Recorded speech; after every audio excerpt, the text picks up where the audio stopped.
Paula Larkin. I'm the archivist at Govanhill Baths. I'm really happy that we've all come today. We've got some great speakers. This conference is part of the celebrations of our centenary, and we wanted to look at what Govanhill and Glasgow was like in 1917 when the baths opened. So there's a little exhibition up in the foyer, maybe you can have a look at. There's also the exhibition from rags to riches, which is before bikini, before burkini to bikini, which is a century of ladies' swimming wear made from upcycled projects. And just one other point, there's one change to the speaker from the original programme. Unfortunately, Fiona Hayes from Glasgow Museum can't be with us today, and we're lucky that we're able to have Alison Scott from Glasgow City Archive. So I'm just going to move straight into introducing our first speaker, who's Niall Murphy. He's a trustee of Govanhill Baths Community Trust and the Deputy Director of Glasgow City Heritage Trust. For nearly 2 decades, he's experienced as an architect and has focused exclusively on the built heritage and conservation issues for the last 6 years. He's heavily involved with heritage and community issues, particularly in Pollock Shields, where he's the chair of Pollock Shields Heritage, planning convener of the Pollock Shields Community Council, and vice chair of the Pollock Shields Trust. He helped set up the Make Your Mark charrette in his Pollock Shields, Glasgow's first community-sponsored charrette, which I'm not quite sure what a charrette is, so maybe you can tell me. And it was a member of the Scottish Government's Planning Review Development Management Working Group from 2016 to 17. He served on the Glasgow Urban Design Panel since 2005, and he won the Glasgow Doors Open Day Excellence Awards for his walking tours in 2014. So very happy to introduce Niall. Essentially what I wanted to do for this was just kind of to set the scene for the conference, and so to kind of look at public health issues in Glasgow over the best part of 2 centuries, because these are issues that have been with us for an extremely long time and have been known about for a very long time. So the reason I wanted to start with that first image there is that's one of Thomas Annan's famous photographs of the closes around High Street in Glasgow, which he was commissioned to take by the City Improvement Trust. So this is close on High Street number 118. So one of his most famous photographs. And these are actually on exhibition in the Getty in LA at the moment. So really superb series of photographs, and they just show just how intractable these issues have been and how long they have been with us and how we are still trying to address issues like that. So this is basically going to be a whistle-stop tour through 2 centuries of public health issues in Glasgow. So first off, key figures to kind of have a look at. James Cleland, who was important because he became in 1814 the Superintendent of Public Works, and his key importance of him is he was the very first person to carry out a census in the UK since Roman times. So the methodology he used for carrying out his census in Glasgow was taken as the basis by the UK government for the next 2, well, it was the first 2 national censuses in the UK in 1821 and 1831. So, and a really important figure. So he is the first person to really kind of begin to identify health issues. He's putting out way back, 201 years ago, the need for public baths in Glasgow. That, you know, in a major industrial community, that this is something that's extremely desirable for the public health. So he's identifying this way back then. So, and this all gets picked up on. This is something that the public authorities are very conscious of. And so Edwin Chatwing picks this up when he's doing his survey of the sanitary conditions of the labouring population of Great Britain, so which in turn informs the 1848 Public Health Act. And all of these reports and inquiries are picking up the appalling health conditions in Glasgow, which are some of the worst in the UK. And this is something that is widely known in the city at the time. There are 3 major cholera epidemics that happened in the city during that period, which really begin to focus minds. And the one that really does focus minds is, sorry, it's a quote that's, this is from a parliamentary debate in the 1830s, which actually makes it into Frederick Endall's Conditions of the Working Classes in England. And it's simultaneously kind of a horrific quote and kind of a fantastic quote as well, because it really does sum up the conditions of the wines around the High Street and the incredible population density you got there. You got around the High Street in this kind of medieval and post-medieval reign of the city at that point, and just kind of how horrendous those conditions were. And conditions that were with us from the 1830s all the way through and reappear again in the Gorbals in the 20th century. What really focuses minds is the impact of the cholera epidemic in 1848 to 49, the winter of 1848 to 49, when 3,777 Glaswegians died as a result of that cholera epidemic, including two major councillors, one of whom, Robert Fleming, was one of the promoters of the Loch Catron scheme for improving the city's water supply. And this is all part of a major debate on municipalisation in the city, that originally the city authorities had wanted to carry this out as a free market scheme and had realised from, this was initially proposed in the 1830s, the surveys were done in 1844, they realised that they could only deliver this as a municipal scheme rather than as a market-driven scheme. So, and they actually used the fact that it cost a phenomenal amount of money, £1 million at that time, to deliver the Loch Catron scheme. And they used that fact as kind of to really promote the idea of municipalisation in Glasgow. And so it's all part of the growing trend towards municipal socialism in Glasgow, of which this building is a product. So that's another Thomas Allen photograph. That one's actually taken in 1876. So well after it opened, but that was an inspection by the Glasgow Corporation at the time. So, but it shows the scale of the project. It was opened in 1859. It got royal assent in 1855, opened in 1859.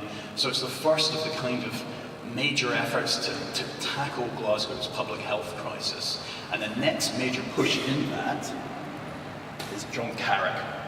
So, an absolutely key figure in the development of the built environment in Glasgow, and in many ways the kind of quality that you get in Glasgow of the built environment in Glasgow, particularly Victorian and Edwardian and interwar Glasgow, it's largely due to John Carrick and his efforts. And the reason why he is key is he, in 1866, organises this visit around Amsterdam, Brussels and Paris, in which he takes the Lord Provost Blackie, and most importantly, Dr. William Gardner, who is Glasgow's first medical officer of health, around those cities, and they are absolutely blown away by what Haussmann is doing in Paris. And probably the Parisian sunshine had something to do with it.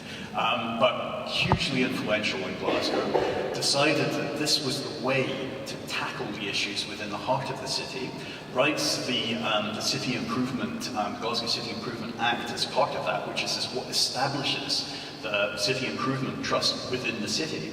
So enormously influential. So it's things like the datums that you see on the reason why Glasgow has like 4-storey tenements. You get these really long continental datums on the great streets around the city, particularly, I mean, if you go outside on Victoria Road, you can see that very clearly. Sauchiehall Street, all of that is down to Carrick's thinking. So hugely influential figure, and the impact he makes is as follows.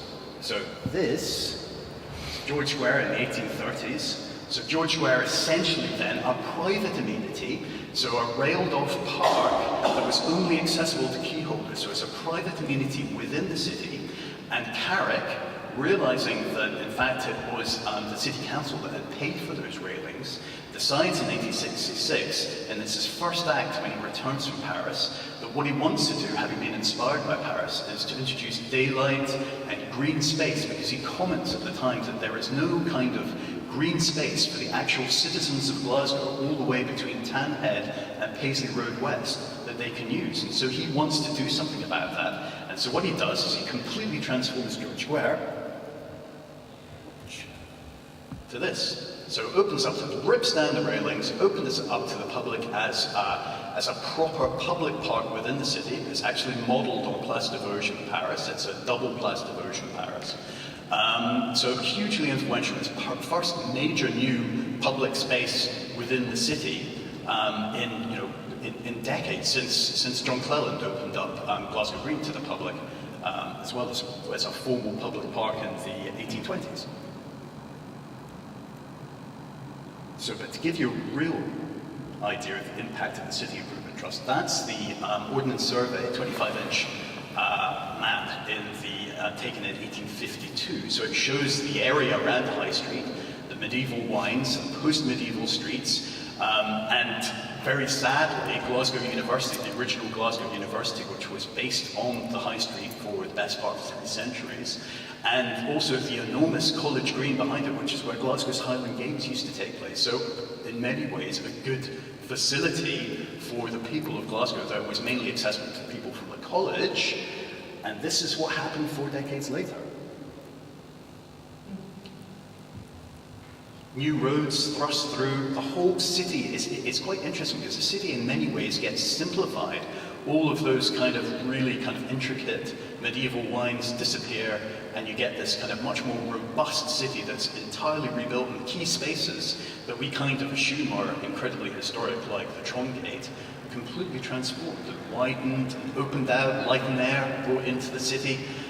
However, the one criticism you can make of the City Improvement Trust is all they did was they shifted the problem to somewhere else, largely to the boreholes.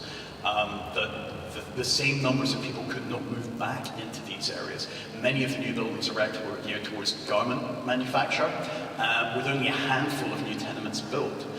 So it really didn't properly address the problems, even though lots of light and green spaces are being formed in the case of George Square at least, but you lose this massive green space and it gets replaced with a railway station instead. So in some ways it's setting back, but it just again shows the intractability of some of those issues. So and then the baton changes hands, and it's Alexander Beath MacDonald, Carrick dies in 1890, and MacDonald, who is his assistant, takes over. And MacDonald is not an architect, he's an engineer, so he's a man who's interested in infrastructure, but he's also a very good administrator. And you get this a lot of the people who are responsible for municipal socialism in Glasgow, rather than say Birmingham, where it's very much identified with the Chamberlain family. In Glasgow it's much more of a collective effort, and you get it through a series of really brilliant administrators, of whom Alexander Beath MacDonald is one. But what he does is he surrounds himself with a series of really good designers, so including William Brady Whitey, who does Dimensional Library, and then you get John Alfred Taylor Houston, who does the fruit market in the centre of the Merchant City, a very beautiful building in the centre of the Merchant City, and most importantly for us, Thomas Gilmore. So Thomas Gilmore is interesting to us, so we'll come back to him in a minute. So, and this is the kind of thing that the adornments that, the civic adornments that they are introducing into the city. So the People's Palace, 1893, so in Glasgow Green. Govanhill Baths, very sadly just largely demolished, and only the front bay of that is being retained for use as a housing association's offices, and a small museum to public baths within the city. So, Central Police Station. So again, very sadly abandoned at the moment, so not in good repair. But Thomas Gilmore, this is his very first building, so he does this as a very young man. He's only 23 when he designs this. This is Pollock Shield's library, so one of the most exuberant little Edwardian buildings in the city, and it's very much a young man's design. And it was obviously slightly too much, because it's so exuberant, that Alexander Beath MacDonald actually simplified the whole design for him. So, and then that's right at the start of Thomas Gilmore's career. And then this is at the end of his career, the wonderful Kelvin Hall. This is his masterpiece. So quite why you'd want an exhibition hall fronted with something from a combination of Mayan architecture and Angkor Wat that looks as though it wouldn't be out of place in Ghostbusters. I don't know, but it's rather wonderful. So this is what he gets to by the time he's in his mid-40s. But from our point of view, what's key is he was the architect for the Calder Street Public Baths, within which we are currently in. So, and this is it when it opened in 1917, so exactly 100 years ago. So he was the architect of that. So, a great civic adornment to the city, a public health facility in the heart of a crowded tenemental area. And what we are trying to do with Govanhill Baths Community Trust is, we've realised the fact that these problems have not gone away. This is one of the reasons why people campaigned and why people occupied the building from 2000 onwards. because everybody knew that these issues had not gone away, that facilities like this and shutting them down was a bad decision in planning terms for public health. And so that is what we as a trust want to tackle. So I hope that set the scene for everybody, and I'm looking forward to the rest of the talks. Thank you very much.